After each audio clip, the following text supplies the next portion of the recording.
नमस्कार, जोहार झारखंड देख रहे हैं आप। आपके साथ मैं हूं शिप्रा झा। सरायकेला जिले के आदित्यपुर में इंडस्ट्रियल फोर्ज कंपनी में आग से हड़कंप मच गया है।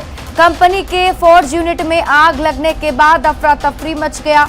वहीं मामले की जानकारी पर फायर ब्रिगेड की टीम मौके पर पहुंची और आग बुझाने की कोशिश की। करीब 3 घंटे की मशक्कत के बाद आग पर काबू पाया गया। कंपनी प्रबंधन का दावा है कि उनके सेफ्टी टूल्स की वजह से आग को फैलने से रोका गया। हालांकि नुकसान का आकलन अभी नहीं किया जा सका है। फिलहाल इस हादसे में किसी के हताहत होने की खबर नहीं है।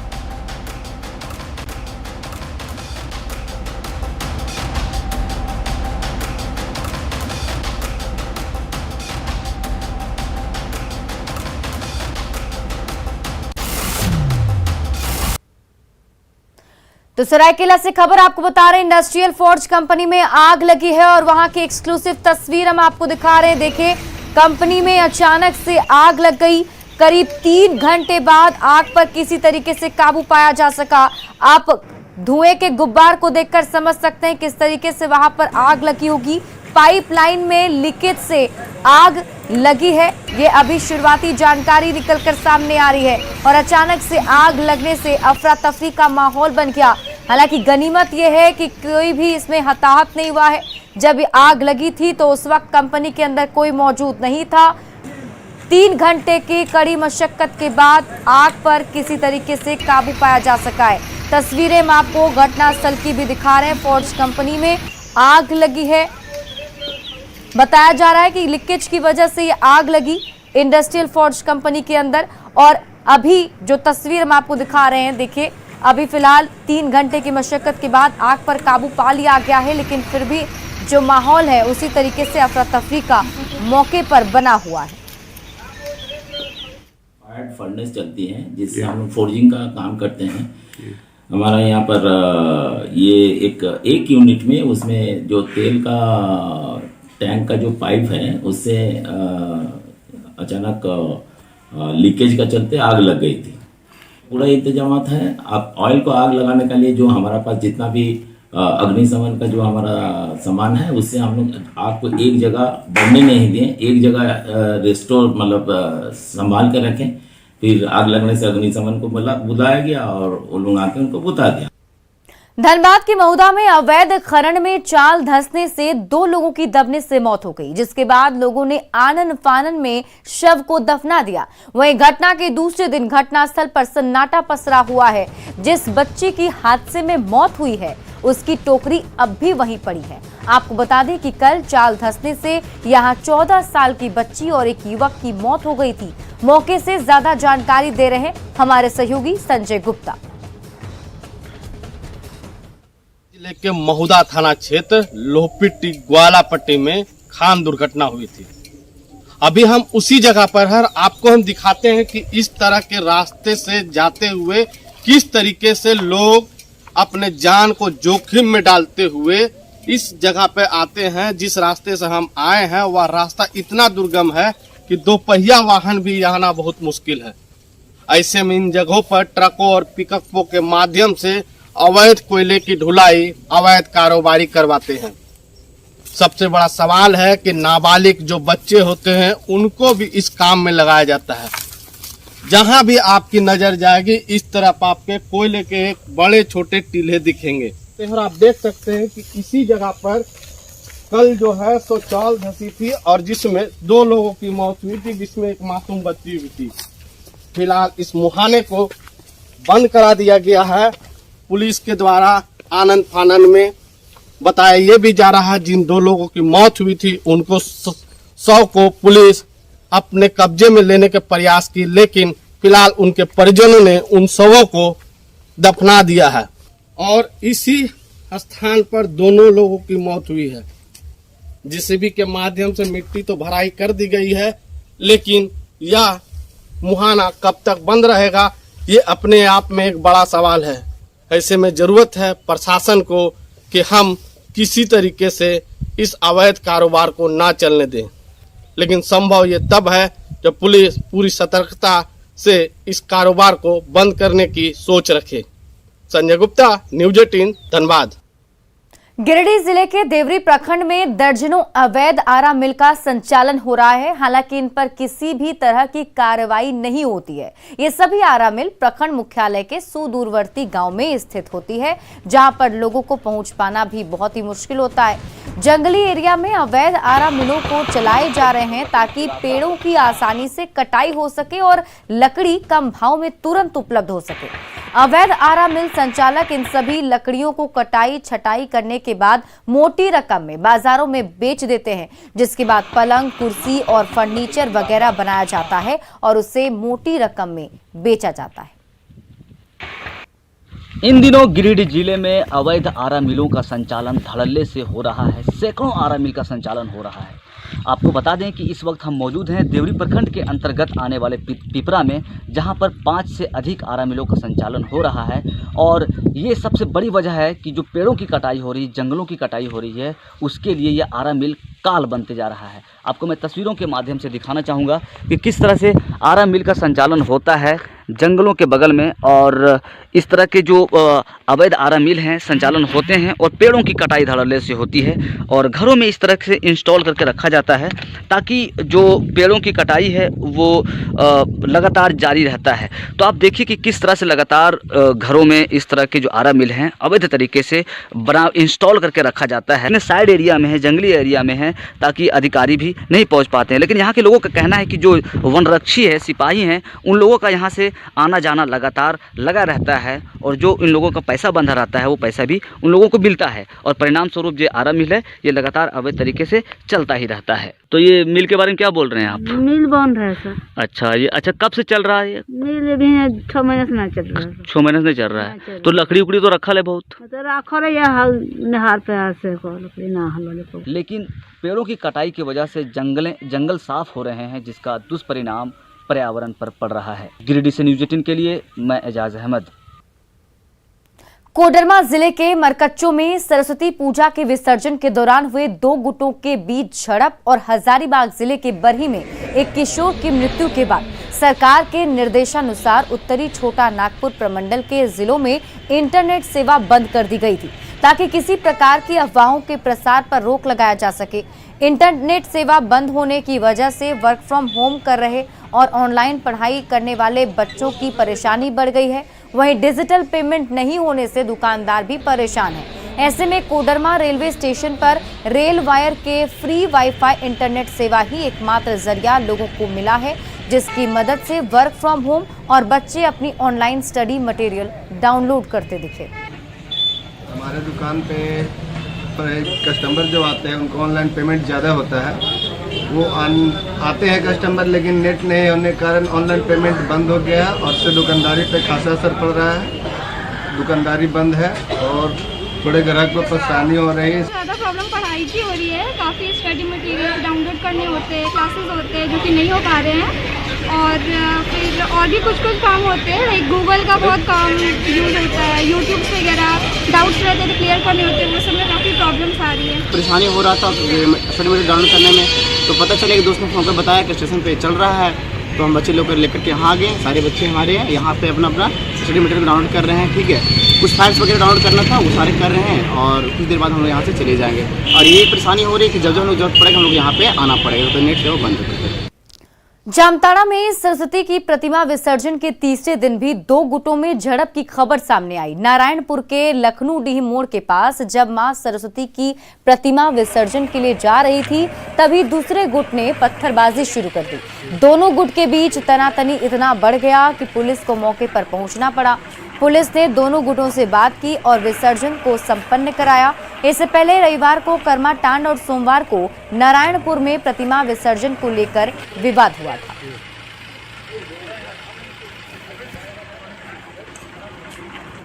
लातेहार के चंदवा में चलती ट्रक में आग लगने का मामला सामने आया है। यह घटना NH 75 पर हुआ। NH 75 पर देखते ही देखते पूरा ट्रक धू कर जल गया, जिससे हाईवे पर अफरा तफरी का माहौल हो गया। गाड़ियों की लंबी कतार लग गई, जिसके बाद पुलिस मौके पर पहुंची और फायर ब्रिगेड को बुलाकर आग पर काबू पाया गया। वहीं घटना के बाद ट्रक का ड्राइवर और खलासी दोनों फरार है। आग कैसे लगी, फिलहाल इसका पता नहीं चल पाया है।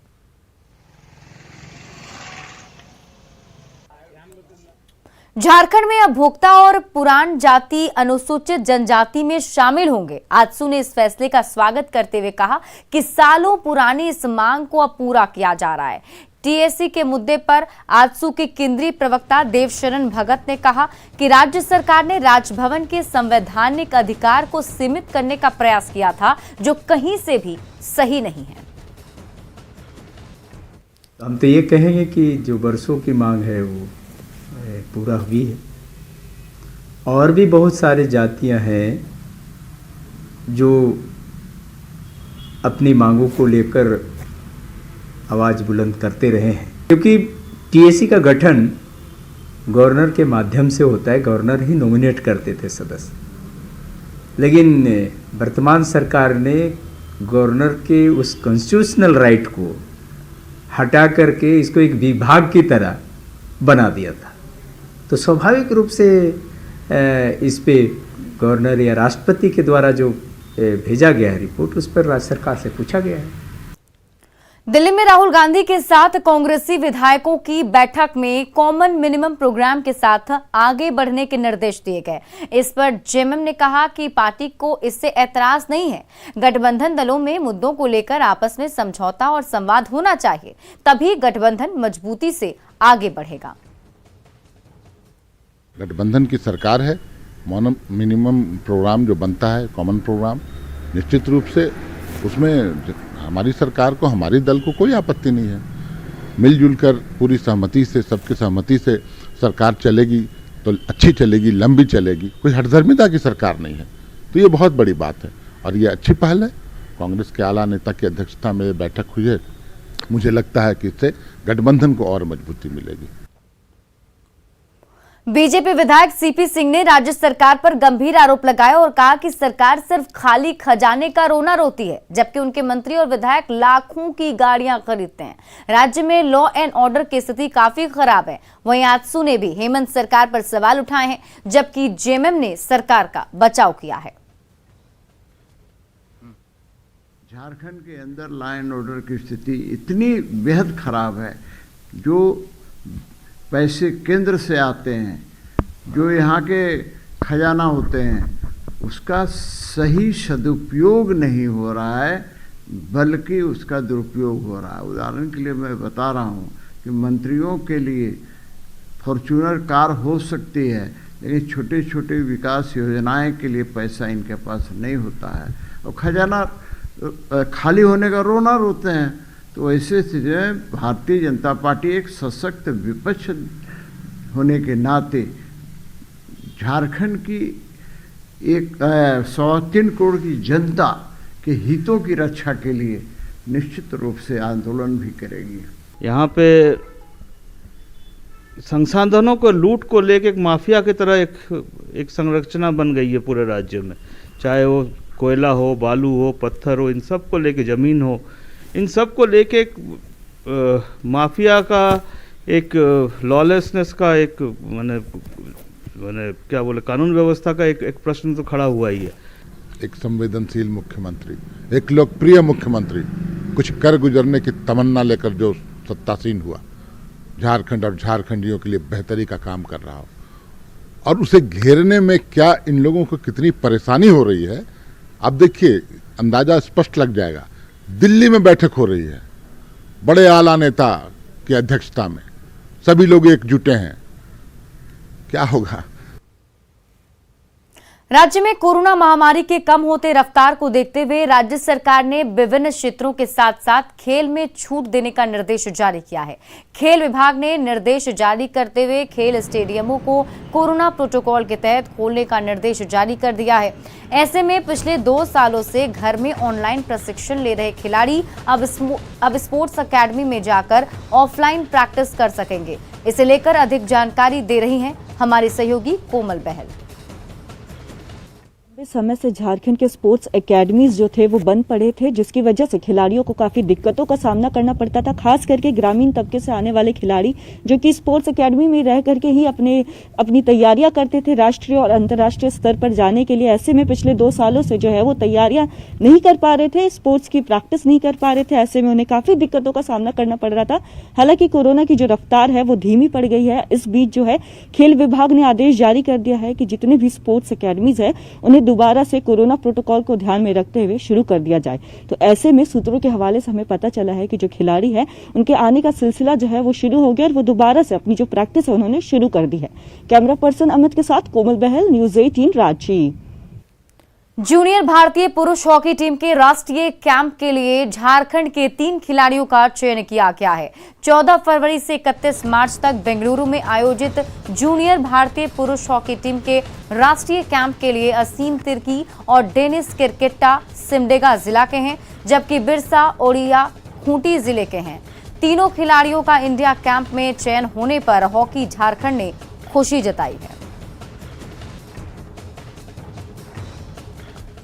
धनबाद जिले में चोरों ने आतंक मचाकर रखा है। चोरों ने धनबाद थाना क्षेत्र के धैया ठाकुर कुल्ही में एक साथ 3 घरों को निशाना बनाया और 20 लाख से अधिक की संपत्ति की चोरी की घटना को अंजाम दिया।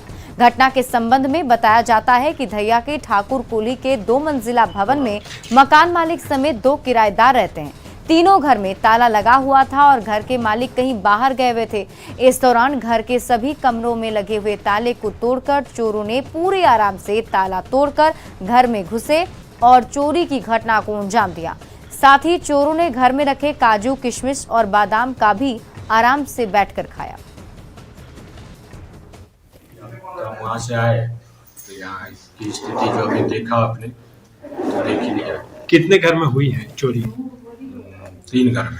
हाँ, अभी तत्काल कोई नहीं थे। अच्छा है ना, 2 भाड़ेदार हैं, वो दोनों घर गए थे, एक सामने देख ही रहे हैं है ना। वो कल आए, फिर इनसे भी बात हुई मेरे भांजे की, उसके बाद यही बताया सब। रांची में आपराधिक घटनाओं पर लगाम लगाने और पुलिस की विजिबिलिटी बढ़ाने के उद्देश्य से पीसीआर और टाइगर मोबाइल के कॉन्सेप्ट के रूप में लाया गया, लेकिन पीसीआर वैन महज हाथी का दांत साबित हो रहा है। लेकिन एक बार फिर इन पीसीआर वैन के सहारे पुलिस की विजिबिलिटी बढ़ाए जाने का कार्य किया जा रहा है। इसके लिए रांची में अब पीसीआर वैन की मॉनिटरिंग के लिए एक विशेष कार्य योजना बनाई गई है, जिसके तहत अब पीसीआर वैन के तय रूट पर क्यूआर कोड लगाया जाएगा और पीसीआर के कर्मी उस क्यूआर कोड के पास जाकर उसे स्कैन कर भेजेंगे, जिसके साथ पूरा डिटेल लोकेशन जो है वो उसके सामने आ जाएगा। इससे ये पता लग पाएगा कि पीसीआर अपने संवेदनशील इलाकों के साथ साथ अपने एरिया में भ्रमणशील है। पीसीआर और टाइगर जो पेट्रोलिंग हमारे यहाँ होती है रांची में, और इसके अलावा हमारे जो थाने की जो पेट्रोलिंग होती है, कहीं ना कहीं हम लोग अगर देखते हैं तो एक उसमें पैटर्न जो है या एक उसमें जो एक रोड मैप जो है उसकी आवश्यकता हम लोगों को दिखाई पड़ी है। इसी को लेकर के हम लोगों ने सभी पीसीआर और टाइगर जो है, विशेष रूप से पीसीआर जो है, अभी हम लोग प्रारंभ में पीसीआर का एक रूट चार्ट हम लोग तैयार करे हैं। उस रूट चार्ट के अनुसार हम लोग कई जगहों पे हम लोग क्यूआर कोड जो है उसकी अधिष्ठापना करवाएंगे। गुमला चैनपुर प्रखंड के घोर नक्सल प्रभावित सिविल गांव में गुमला पुलिस और सीआरपीएफ 218 बटालियन ने ग्रामीणों के साथ बैठक की। इस दौरान ग्रामीणों ने अपनी समस्याओं को खुलकर एसपी डॉक्टर एहतेशाम वकारिब व सीआरपीएफ 218 बटालियन के कमांडेंट अनिल मिंज के समक्ष रखा। अधिकारियों ने ग्रामीणों को सुरक्षा का भरोसा दिया, साथ ही नक्सलियों को संरक्षण नहीं देने व किसी प्रकार की भी सूचना तुरंत पुलिस को देने की अपील की। वहीं सिविल एक्शन प्लान के तहत गरीब परिवारों को अधिकारियों ने कई गरीब परिवार को जरूरत की सामग्री का वितरण किया और मेडिकल शिविर लगाकर स्वास्थ्य की जांच कर निःशुल्क दवा का वितरण भी किया गया।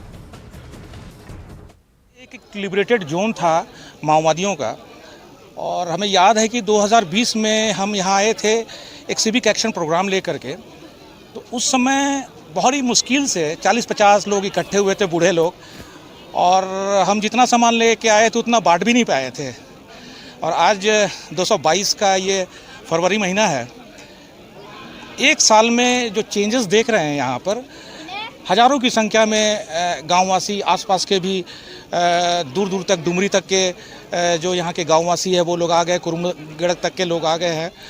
देवघर में इस बार शिव बारात निकालने को लेकर संशय बरकरार है। इस बीच देवघर जिला प्रशासन और तीर्थ पुरोहितों के बीच देवघर डीसी कार्यालय में एक बैठक का आयोजन किया गया, जिसमें तीर्थ पुरोहितों ने कहा कि संक्रमण का दौर खत्म होने के बाद काफी कम समय में शिव बारात को निकालने को लेकर बचा है।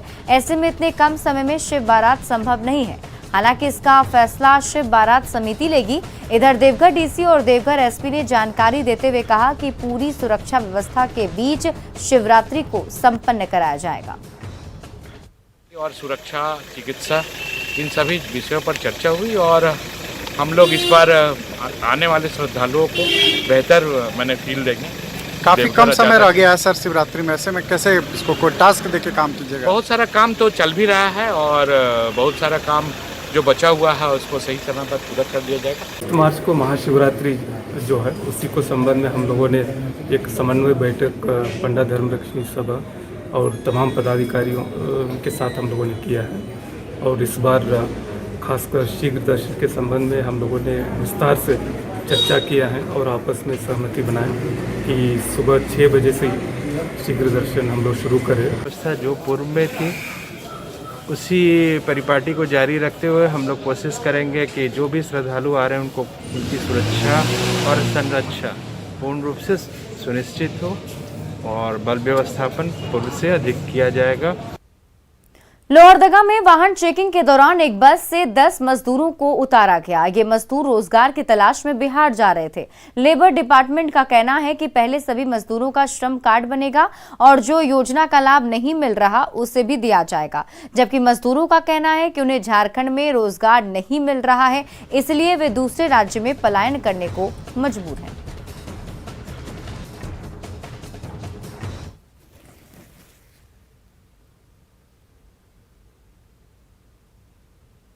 अभी हम लोगों ने है जो कि एक सम्राट बस को है जो कि पकड़ा था और उसमें 10 मजदूर है जो यहाँ से बिहार रामगढ़ जा रहे थे। तो हम लोगों ने लेबर डिपार्टमेंट को इसका इन्फॉर्मेशन दे दिया। लेबर डिपार्टमेंट के लोग आकर के संबंधित व्यक्तियों का, संबंधित मजदूरों का है जो कि रजिस्ट्रेशन करवाएंगे। हम लोग को खैर अपना इच्छा है, जहाँ जाना चाहेंगे जा सकते हैं, बट लेबर डिपार्टमेंट में इन लोग को रजिस्ट्रेशन होना चाहिए। माइग्रेंट लेबर का जो रजिस्ट्रेशन होता है वो होना चाहिए था।